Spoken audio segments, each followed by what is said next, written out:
Assalamu alaikum and warm greetings to my viewers. Here I am once again. This time the lesson is on newspaper report, which is a part of directed writing. That is the paper, English language paper 1123 for O levels.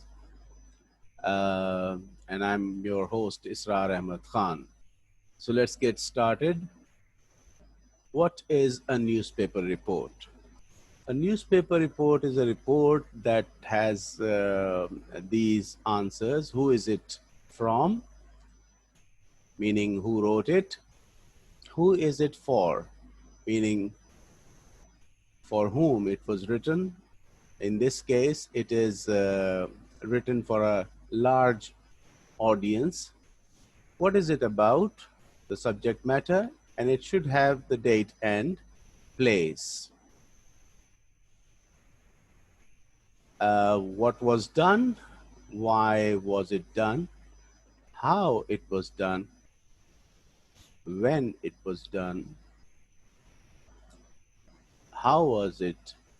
And who did it? Newspaper report. It is a kind of narrative essay. It has answers to all possible WH questions in the start.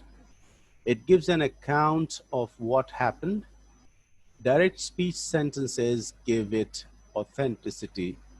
Place, date, and writer's name are necessary. It is light in tone. It is objective in nature. It has a catchy heading. Its tone is not always serious or businesslike.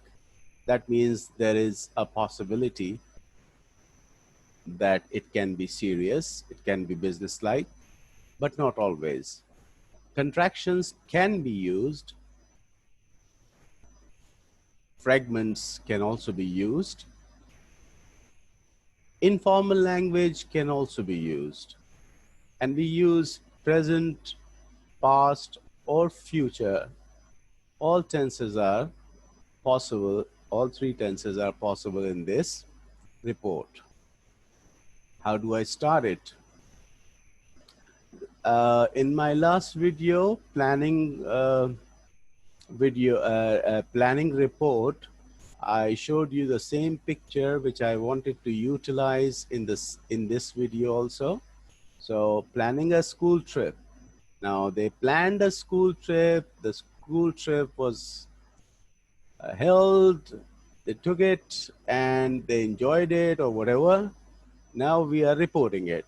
So let's try to explore when they went, where they went, how they went, how many students went, how much they paid, transport arrangements, how students felt about it, what they did during the trip, what was the greatest thing about it, what students said about the trip, plus any other handy information that can add to this report. Students laughed and learned. Now this is a heading, and this will be followed by a byline, that is the by plus student's name. Okay, so here's the first paragraph. It was an ordinary day, but the event changed it to an extraordinary one. The day was wonderful for the students of XYZ school because they finally made it. Even their worn out, tired faces could not hide the joy they had during the day. So you see in this beginning paragraph, I tried to grab the attention of my readers. And here are my comments. As you can see, the start is catchy. As a reporter, I could observe many things, including the joy on students' faces. Perhaps I will carry on like this and give more details as I go further. And here I go further. How do I continue it?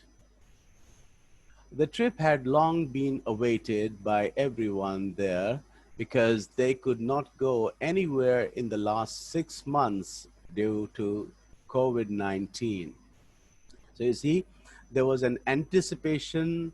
Sorry, there is an anticipation of my continuing in the same tone further.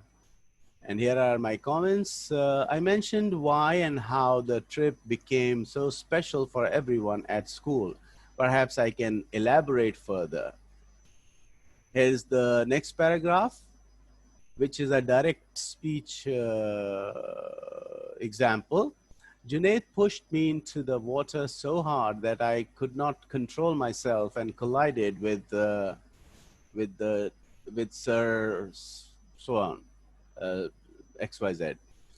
But he smiled at me. It was just because of the trip and it its pleasant feelings. I forgot to write its. So uh, actually, this kind of direct speech gives some kind of authenticity to the subject matter that I am discussing. uh, Comments. There is a direct quotation from someone, maybe a student. It has authenticated that the trip was indeed a pleasant one. I may continue like this in this paragraph. Then I have to finish it. So, how do I do it? The buses returned to school at 8 p.m., but the parents came to pick their children at about 9 p.m. So, I guess I am summing up. Yes. So, further elaboration of the ending will be there. You can notice that I am summing up in this paragraph. I will probably mention the teacher's duties once again, along with the further end of the trip details. And last of all, the heading. Sorry, the format. It begins with heading, followed by byline. That means by plus your name. Karachi, if you are writing the report in Karachi, so write Karachi, today's date, and then continue in the same line. So I hope you enjoyed today's lesson and it's going to be really helpful to you for your tomorrow's paper. So wish you all the best and thanks for watching English Essentials with IAK. It's goodbye and take a good care of yourself and see you in the next video. Till then, it's goodbye.